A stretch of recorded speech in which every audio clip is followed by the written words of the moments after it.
要果子吗？不要不要。姑娘，等不住我。先生，要果子吗？不要。啊，新鲜果子。哎，谁让你在这卖果子？出去！哎，行个方便啊！哎，店家，来，让他进来。先生，新鲜的果子。果子怎么卖的？1钱2个。好啊，给我来3钱的。哎，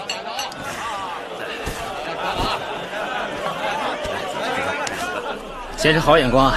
这果子新鲜多汁。公孙先生口信，崔问那桩生意如何？让先生放心，在下一定会办得妥妥帖帖。哎，谢谢先生，您慢用。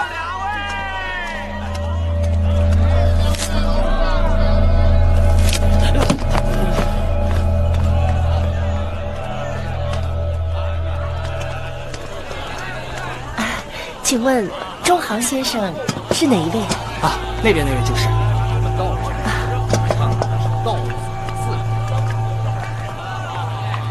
跟你们儒家的中行先生。夫人是？先生，我叔父令尹朝阳有书信一封，托我交给先生。我叔父朝阳说，中行先生在秦国人脉广，财力大。若我有什么需求，先生定会帮忙。夫人请坐。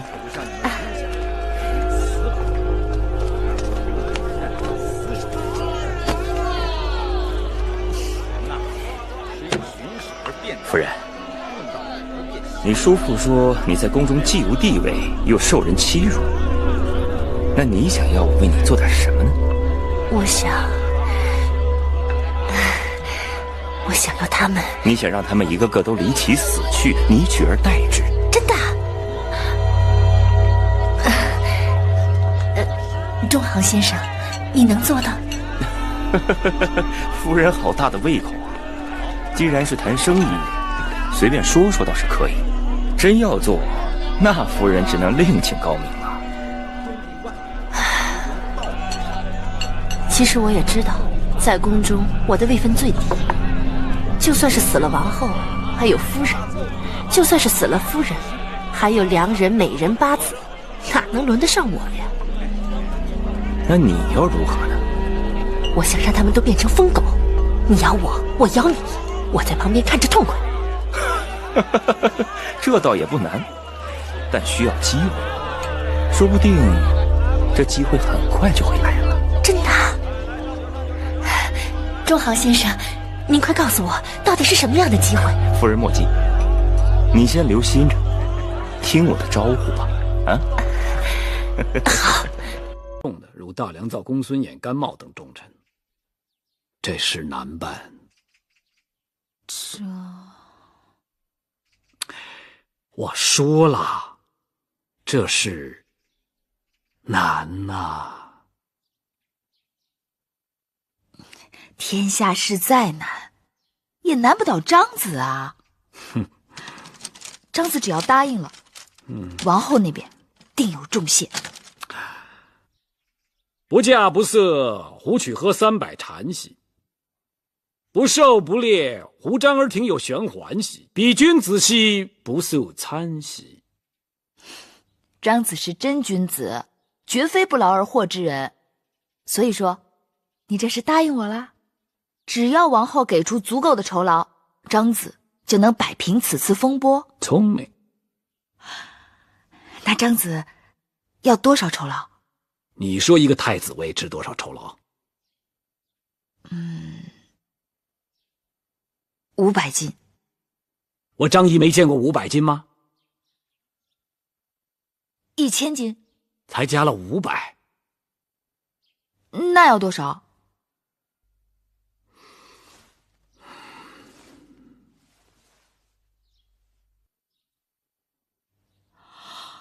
？5000斤。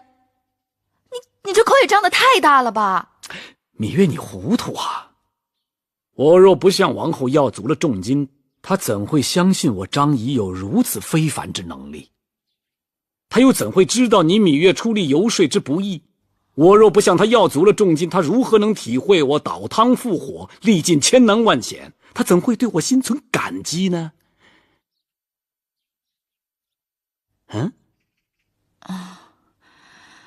这话，小冉，我原本打算把小冉留下的，但郑伯身体欠佳，已无力抚养小冉。我想，我还是把小冉带走吧。姐姐，此去秦国路途遥远，途中一定会遇到许多危险。小冉弟弟的事，还是再想想别的办法吧。小冉不能进宫，可跟着你是公主陪嫁，又多有不便。我想，唯一的办法就只有这个了，让小冉跟着我。不可能，我们都知道，小冉不可能进宫的。但我可以出宫，小冉跟着我，我跟着你。裴家应氏都有随从侍女，我随你一同离开楚国，既可以一路照顾你，又可以照顾小冉。那蓉儿怎么办呢？姐姐，别再把我当小孩子，魁姑这法子我赞成。我眼下虽不能为你和弟弟争一块天地，但绝不要你和魁姑再为我操心。再说云梦台里还有其他姑姑，不怕没人照应。蓉儿的确长大了，懂事了，只是魁姑为我们姐弟已经辛苦了半辈子。我原本打算让魁姑跟着你去养老的，若是跟了我，难免前景险恶，凶吉难卜。不用多说了，跟你走，无论是吃苦还是享福，姑姑都情愿。玳瑁，你跟随我这么多年，忠心耿耿，我和你的情分早已超越了主仆，所以我心里有个打算，一直不忍跟你说。微后要是这么想，就把婢子当外人了。淑儿要出嫁，我心里总是又有所精进。精进什么呀？跟师傅比，只有惭愧。急什么？总有一日徒儿会超过师傅。哎，你看这鞭如何？我看这手艺，像是宫中最好的工匠所为。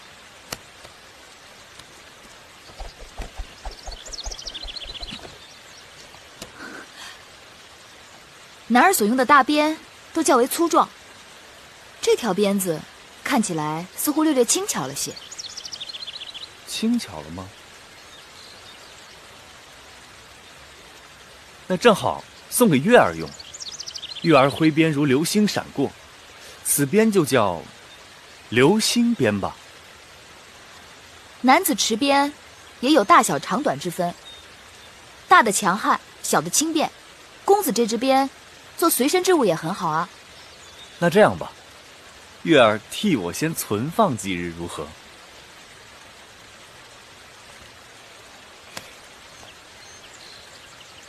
适才我见你在地上寻寻觅觅，不知你在寻觅些什么。魁姑患了眼疾，女医治曾告诉我，野菊金银花护肝明目，我已然采集煎汤给魁姑饮用。可昨日又得一秘方，说黄连清热解毒、泻火燥湿，若能将新鲜黄连的根茎碾碎，敷于眼疾处，效果极佳。可我寻遍宫内外，却找不到一株黄连。楚国虽产黄连，可是都长在高山峻岭之处。若要在这隐都寻到一株黄连，恐怕是难了。有一个地方，或许可以试试。哪儿？走。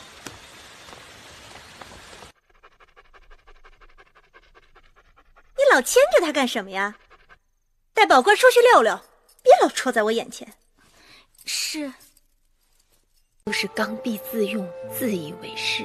哎，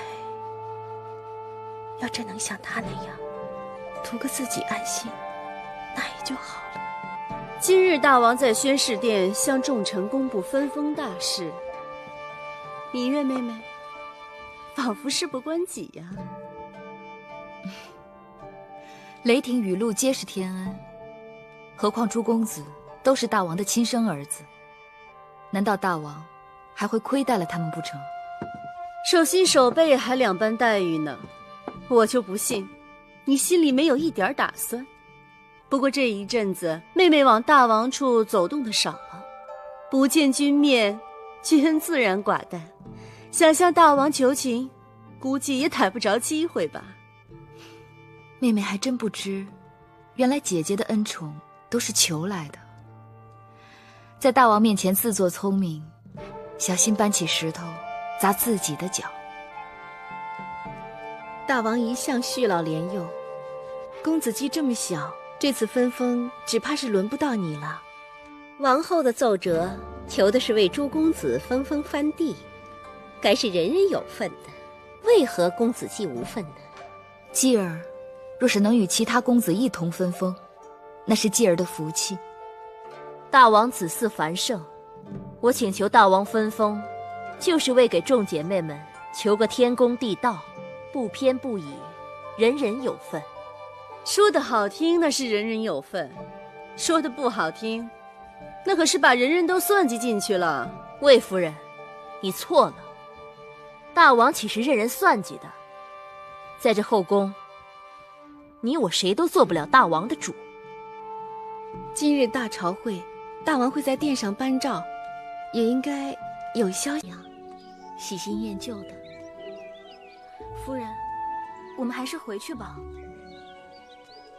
为什么要回去？大王若是知道奴婢把夫人带到这儿来，奴婢的性命定保不住了。那你回去吧。可是，奴婢若是把夫人一个人留在这儿，大王知道了，奴婢的性命还是保不住。所以，无论怎样，都是一样的。对奴婢是一样的，对夫人是不一样的。夫人是贵人命，奴婢是贱命。殊途同归，你和我的命都不在自己手里，又有何区别？你这话让人听了真是伤心。你是谁？哎呦，我叫芈月，也算是楚国公主吧。我是魏王献给楚王的礼物，他们都叫我魏美人。哎，你站那别动。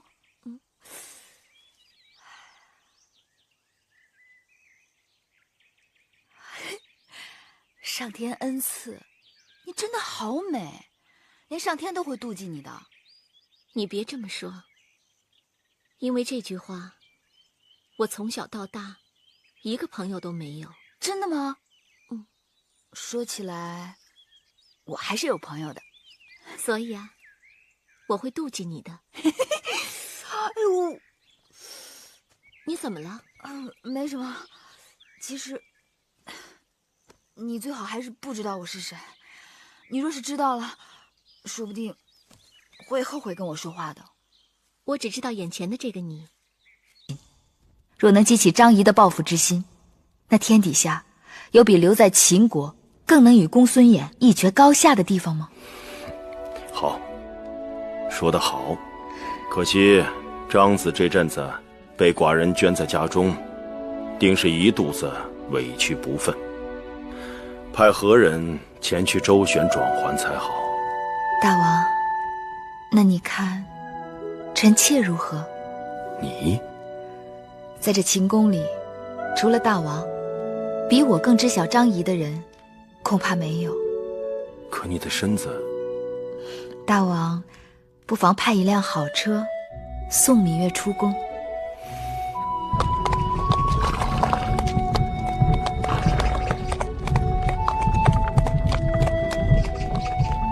都撤了吗？是，撤。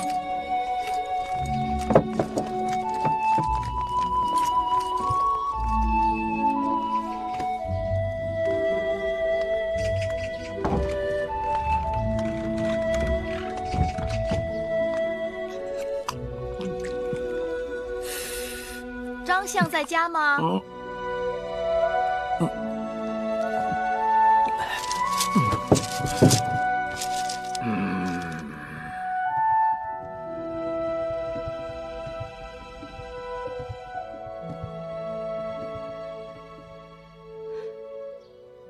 张子，